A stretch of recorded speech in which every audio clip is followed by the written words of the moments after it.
ഓം ശാന്തി. 24/12/24 പ്രഭാതം മുരളി ബാബ്ദാദ മധുബൻ.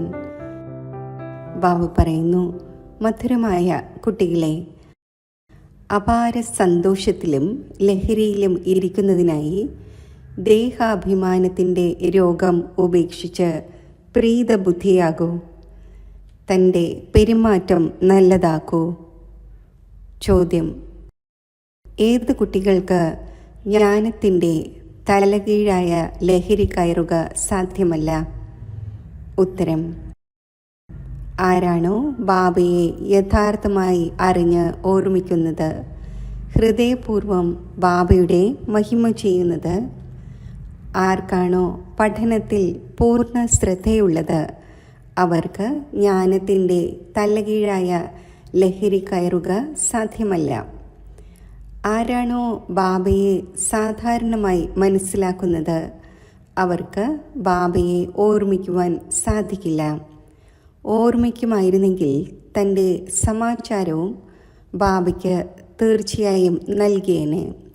കുട്ടികൾ തൻ്റെ സമാചാരം നൽകുന്നില്ലെങ്കിൽ ബാബയ്ക്ക് ചിന്ത നടക്കുന്നു, കുട്ടികൾ എവിടെയെങ്കിലും അബോധാവസ്ഥയിൽ ആയിപ്പോയില്ലല്ലോ. ഓം ശാന്തി. ബാബയിരുന്ന് കുട്ടികൾക്ക് മനസ്സിലാക്കിച്ചു തരുന്നു. കുട്ടികളെ, ആരെങ്കിലും പുതിയതായി വരുമ്പോൾ അവർക്ക് ആദ്യം പരിധിയുള്ളതും പരിധിയില്ലാത്തതുമായ രണ്ട് പിതാവിൻ്റെ പരിചയം നൽകൂ. പരിധിയില്ലാത്ത ബാബ എന്നാൽ പരിധിയില്ലാത്ത ആത്മാക്കളുടെ പിതാവ്. ഓരോ ജീവാത്മാവിൻ്റെയും ആ പരിധിയുള്ള പിതാവ് വ്യത്യസ്തമാണ്. ഈ നോളജും എല്ലാവർക്കും ഏകരസമായി ധാരണ ചെയ്യുവാൻ സാധിക്കില്ല. ചിലർ 1%, ചിലർ 95% ധാരണ ചെയ്യുന്നു. ഇത് വിവേകത്തിൻ്റെ കാര്യമാണ്. സൂര്യവംശി ചന്ദ്രവംശി കുലം ഉണ്ടായിരിക്കുമല്ലോ. യഥാ രാജാ റാണി തഥാ പ്രജ. പ്രജയിൽ എല്ലാ പ്രകാരത്തിലുമുള്ള മനുഷ്യരുണ്ട്. പ്രജ എന്നാൽ പ്രജ എന്ന് തന്നെയാണ്. ബാബ മനസ്സിലാക്കിച്ചു തരുന്നു, ഇത് പഠനമാണ്. ഓരോരുത്തരും തൻ്റെ ബുദ്ധി അനുസരിച്ച് തന്നെയാണ് പഠിക്കുന്നത്. ഓരോരുത്തർക്കും അവരവരുടെ പാർട്ട് ലഭിച്ചിട്ടുണ്ട്. ആര് കഴിഞ്ഞ കൽപ്പത്തിൽ എത്ര പഠനം ധാരണ ചെയ്തുവോ അത്രയുമാണ് ഇപ്പോഴും ചെയ്യുന്നത്. പഠനം ഒരിക്കലും മറഞ്ഞിരിക്കുക സാധ്യമല്ല. പഠനം അനുസരിച്ചാണ് പദവിയും ലഭിക്കുന്നത്. ബാബ മനസ്സിലാക്കിച്ചു തന്നിട്ടുണ്ട്, മുന്നോട്ടു പോകവേ പരീക്ഷയുണ്ടാകും. പരീക്ഷ കൂടാതെ ട്രാൻസ്ഫർ ആവുക സാധ്യമല്ല. അവസാനം എല്ലാം അറിയാൻ കഴിയും. എന്നാൽ ഇപ്പോഴും മനസ്സിലാക്കാൻ സാധിക്കും നമ്മൾ ഏത് പദവിക്ക് യോഗ്യമാണ്. ലജ്ജ കാരണം എല്ലാവരും കൈ ഉയർത്തുന്നു. പക്ഷേ എങ്ങനെയാണ് നമുക്ക് ഇങ്ങനെയാകാൻ സാധിക്കുന്നത് എന്ന് മനസ്സിലാക്കുവാൻ സാധിക്കുന്നില്ല. എന്നിട്ടും കൈ ഉയർത്തുന്നു. ഇതും അജ്ഞാനം എന്നേ പറയുകയുള്ളൂ. ബാബയാണെങ്കിൽ ഉടൻ മനസ്സിലാക്കുന്നു, ലൗകിക സ്റ്റുഡൻറ്റിന് ഇന്നയാളേക്കാൾ ബുദ്ധി കൂടുതലുണ്ട്. നമ്മൾ സ്കോളർഷിപ്പ് നേടാൻ യോഗ്യമല്ലെന്നും പാസ്സാവുകയില്ലെന്നും അവർ മനസ്സിലാക്കുന്നു. ടീച്ചർ എന്താണോ പഠിപ്പിക്കുന്നത് അതിൽ നമ്മൾ എത്ര മാർക്ക് നേടും എന്ന് അവർ മനസ്സിലാക്കുന്നു. നമ്മൾ പാസ് വിത്ത് ഓണർ ആകും എന്നൊന്നും പറയില്ല. ഇവിടെയാണെങ്കിൽ പല കുട്ടികളിലും ഇത്ര പോലും ബുദ്ധിയില്ല. ദേഹാഭിമാനം വളരെയധികമുണ്ട്. ദേവതയാകുവാനാണ് വന്നിരിക്കുന്നത് എങ്കിലും ഇങ്ങനെയുള്ള പെരുമാറ്റവും ആവശ്യമാണ്. ബാബ പറയുന്നു, വിനാശകാലെ വിപരീത ബുദ്ധിയാണ്. കാരണം നിയമാനുസൃതം ബാബയോട് സ്നേഹമില്ല. ബാബ കുട്ടികളായ നിങ്ങൾക്ക് വിനാശകാലെ വിപരീത ബുദ്ധിയുടെ യഥാർത്ഥ അർത്ഥം മനസ്സിലാക്കിച്ചു തരുന്നു. കുട്ടികൾക്ക് മാത്രമേ പൂർണ്ണമായ രീതിയിൽ മനസ്സിലാക്കാൻ സാധിക്കൂ. പിന്നെ അവർ എന്ത് മനസ്സിലാക്കുവാനാണ്? ബാബയെ ഓർമ്മിക്കുക എന്നത് ഗുപ്തമായ കാര്യമായി. പഠനം ഗുപ്തമല്ലല്ലോ.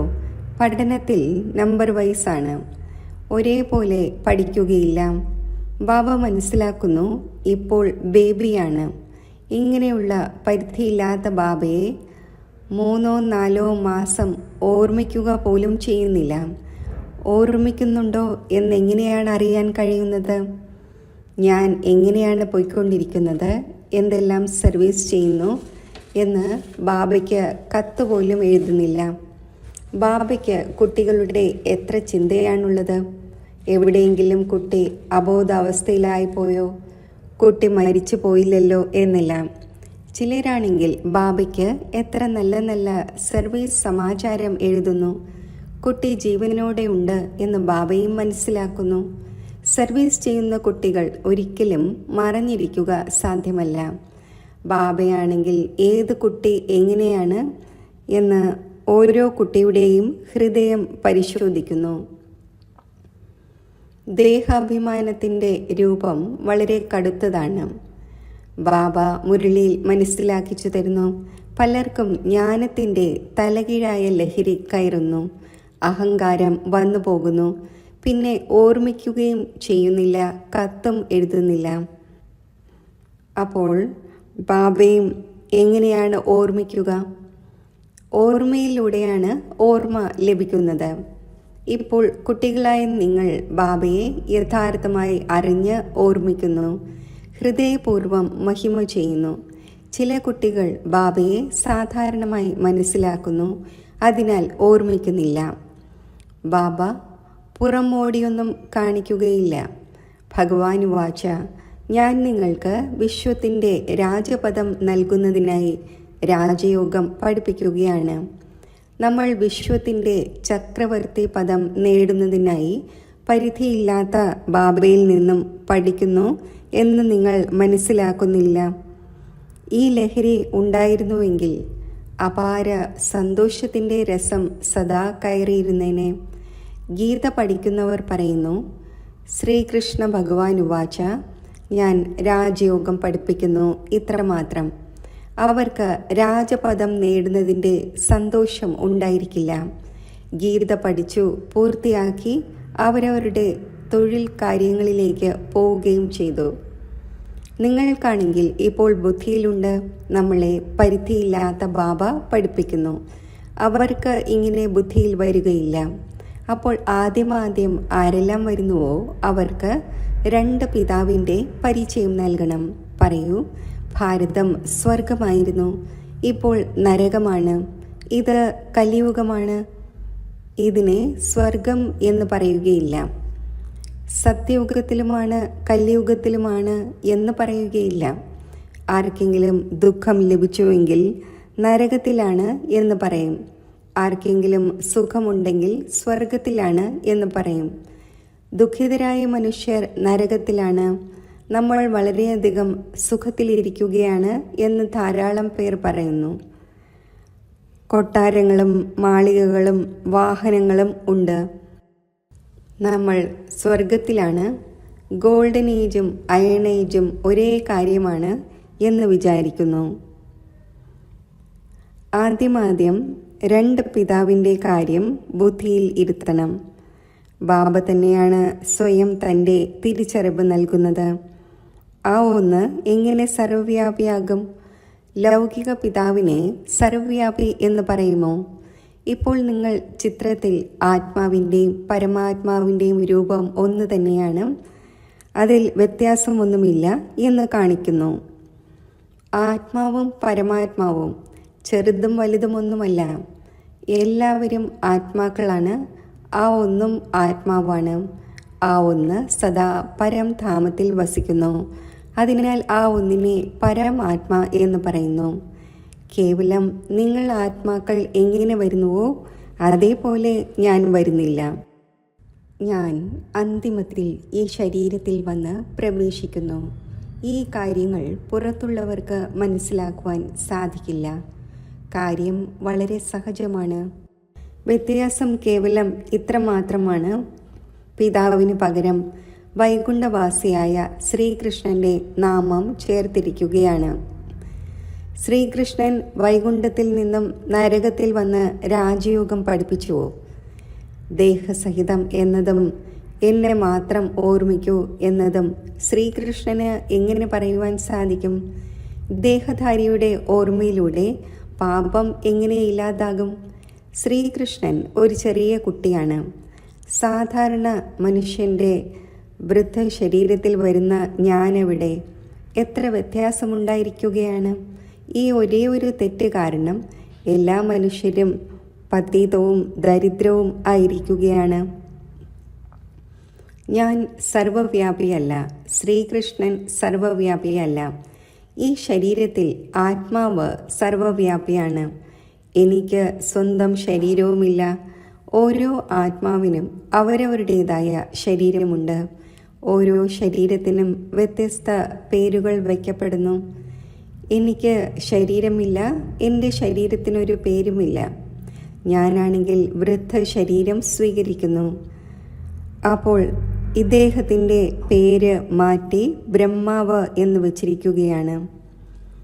ബ്രഹ്മാവ് എന്നത് എൻ്റെ നാമമല്ല. എന്നെ സദാശിവൻ എന്ന് തന്നെയാണ് പറയുന്നത്. ഞാൻ തന്നെയാണ് സർവരുടെയും സദ്ഗതി ദാതാവ്.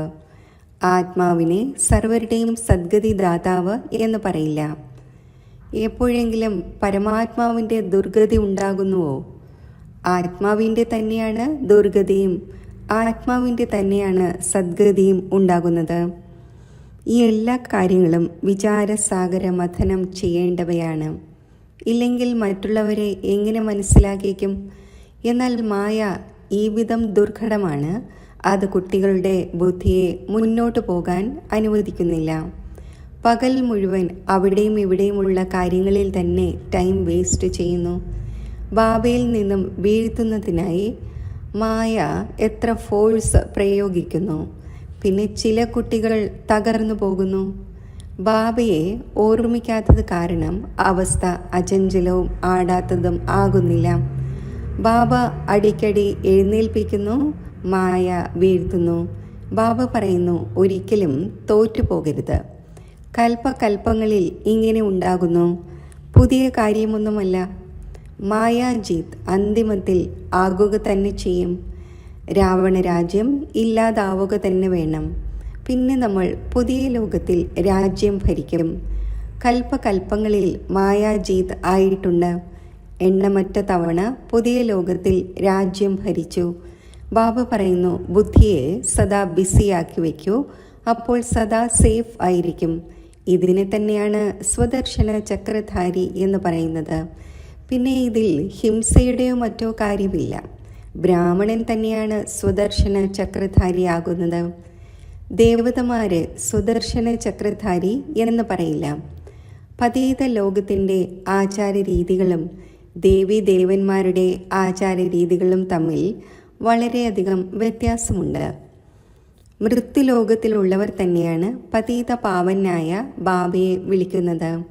പതീതരായ നമ്മളെ വന്ന് പാവനമാക്കൂ, പാവന ലോകത്തിലേക്ക് കൊണ്ടുപോകൂ. നിങ്ങളുടെ ബുദ്ധിയിലുണ്ട്, ഇന്നേക്ക് 5000 വർഷം മുമ്പ് പുതിയ പാവന ലോകം ഉണ്ടായിരുന്നു. അതിനെ സത്യയുഗം എന്ന് പറയുന്നു. ത്രേതായെ പുതിയ ലോകം എന്ന് പറയില്ല. ബാബ മനസ്സിലാക്കിച്ചു തന്നിട്ടുണ്ട്. അതാണ് ഫസ്റ്റ് ക്ലാസ്, മറ്റതാണ് സെക്കൻഡ് ക്ലാസ്. ഓരോരോ കാര്യവും നല്ല രീതിയിൽ ധാരണ ചെയ്യേണ്ടത് ആവശ്യമാണ്. അത് ആര് വന്ന് കേട്ടാലും അത്ഭുതപ്പെടണം. ചിലർ അത്ഭുതപ്പെടുകയും ചെയ്യുന്നു. എന്നാൽ പുരുഷാർത്ഥം ചെയ്യുന്നതിന് ഒഴിവ് സമയമില്ല. പിന്നെ കേൾക്കുന്നു, തീർച്ചയായും പവിത്രമാകേണ്ടതുണ്ട്. ഈ കാമവികാരം തന്നെയാണ് മനുഷ്യനെ പതീതമാക്കുന്നത്. അതിനെ ജയിക്കുന്നതിലൂടെ നിങ്ങൾ ജഗത് ജീത്താകും. എന്നാൽ കാമവികാരം അവർക്ക് ഖജനാവ് പോലെയാണ്. അതിനാൽ ആ വാക്ക് പറയുന്നതേയില്ല. മനസ്സിനെ വശപ്പെടുത്തൂ എന്ന് മാത്രം പറയുന്നു.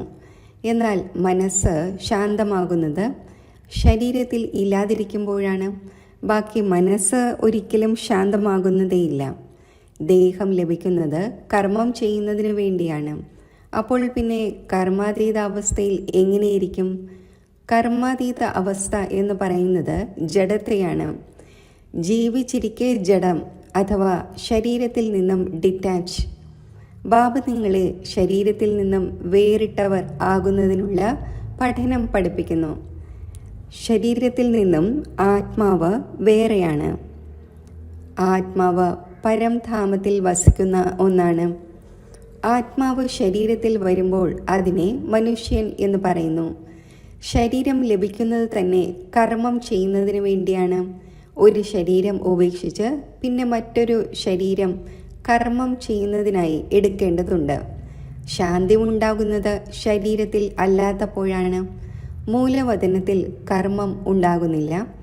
സൂക്ഷ്മവതനത്തിൻ്റെ കാര്യമേയില്ല. സൃഷ്ടിയുടെ ചക്രം ഇവിടെയാണ് തിരിയുന്നത്.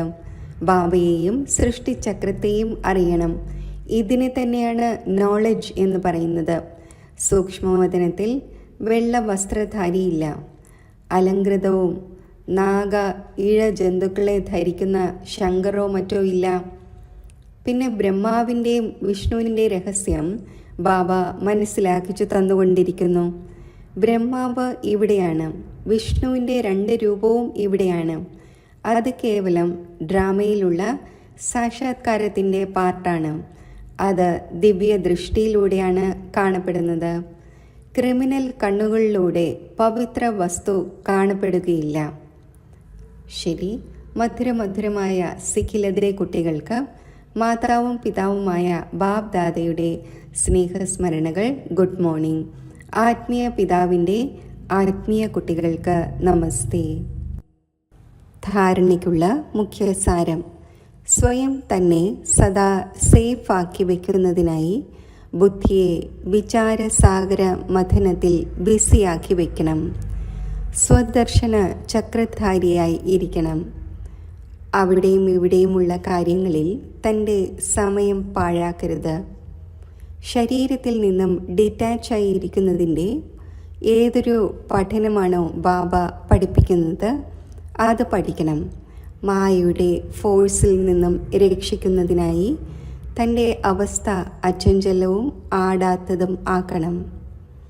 വരദാനം: ബ്രഹ്മബാബയ്ക്ക് സമാനം ലക്ഷ്യത്തെ ലക്ഷണത്തിലേക്ക് കൊണ്ടുവരുന്നവരും പ്രത്യക്ഷ സാമ്പിളുമായി സർവരുടെയും സഹയോഗിയായി ഭവിക്കട്ടെ. ഇതുപോലെ ബ്രഹ്മബാബ സ്വയം തന്നെ നിമിത്ത എക്സാമ്പിൾ ആക്കി മാറ്റി. സദാ ഈ ലക്ഷ്യത്തെ ലക്ഷണത്തിൽ കൊണ്ടുവന്നു. ആര് മുൻകൈയെടുക്കുന്നുവോ അവർ തന്നെയാണ് അർജുനൻ. ഇതിലൂടെ നമ്പർ 1 ആയി. അപ്പോൾ ഇങ്ങനെ ഫാദറിനെ ഫോളോ ചെയ്യൂ. കർമ്മത്തിലൂടെ സദാ സ്വയം ജീവിതത്തിൽ ഗുണമൂർത്തിയായി പ്രത്യക്ഷ സാമ്പിളായി മറ്റുള്ളവർക്ക് സഹജമായി ഗുണങ്ങൾ ധാരണ ചെയ്യുന്നതിൻ്റെ സഹയോഗം നൽകൂ. ഇതിനെയാണ് ഗുണദാനം എന്ന് പറയുന്നത്. ദാനത്തിൻ്റെ അർത്ഥം തന്നെ സഹയോഗം നൽകുക എന്നാണ്. ഏതൊരു ആത്മാവും ഇപ്പോൾ കേൾക്കുന്നതിന് പകരം പ്രത്യക്ഷ തെളിവ് കാണുവാനാണ് ആഗ്രഹിക്കുന്നത്. അപ്പോൾ ആദ്യം സ്വയം തന്നെ ഗുണമൂർത്തിയാക്കൂ. സ്ലോഗൻ: സർവരുടെയും നിരാശകളുടെ അന്ധകാരം അകറ്റുന്നവർ തന്നെയാണ് ജ്ഞാനദീപം. ഓം ശാന്തി.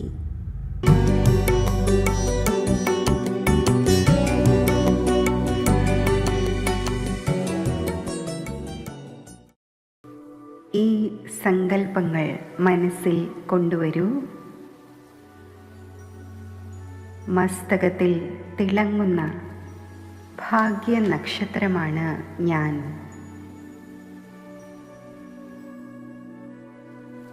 എന്നിൽ നിന്നും നാനാഭാഗത്തും ദിവ്യതയുടെ പ്രകാശം വ്യാപിച്ചുകൊണ്ടിരിക്കുന്നു.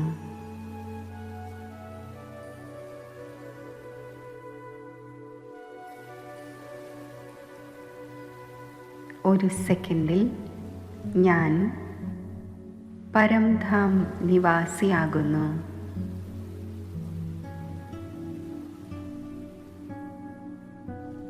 ശിവബാബയുടെ തേജസ്വി സ്വരൂപത്തിൽ മനസ്സിനെ ഏകാഗ്രമാക്കി ബാബയുടെ സമീപത്ത് ഞാൻ സ്ഥിതി ചെയ്യുന്നു.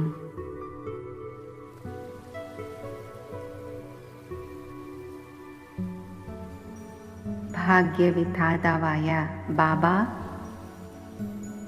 അങ്ങയുടെ ഈ മധുര സാമീപ്യം, ഈ ദിവ്യവും അലൗകികവുമായ കൂടിക്കാഴ്ച എന്നെ ശ്രേഷ്ഠ ഭാഗ്യശാലി നക്ഷത്രമാക്കി മാറ്റുന്നു.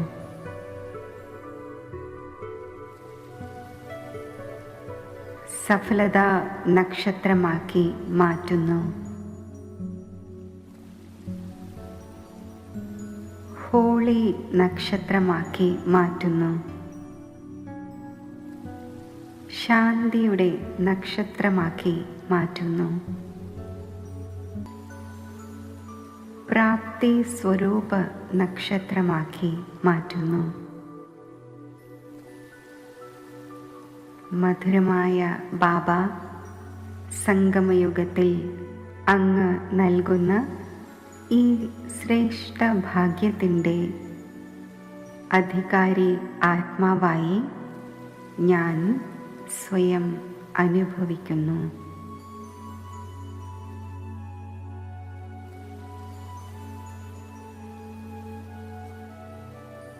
ശിവബാബയുമായുള്ള ഈ മധുര മിലനത്തിൻ്റെ ആത്മീയ ആനന്ദത്തിലും സന്തോഷ അവസ്ഥയിലും ഞാൻ സ്ഥിതി ചെയ്യുന്നു.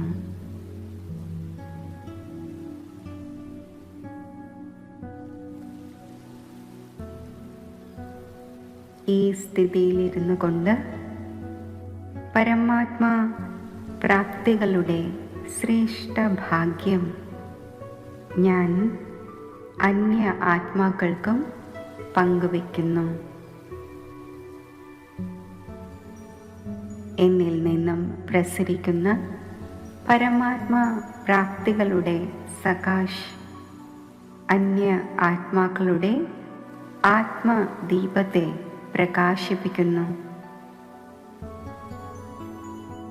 അവരും പരമാത്മാ പ്രാപ്തികളിലൂടെ ഭാഗ്യശാലിയായി മാറട്ടെ.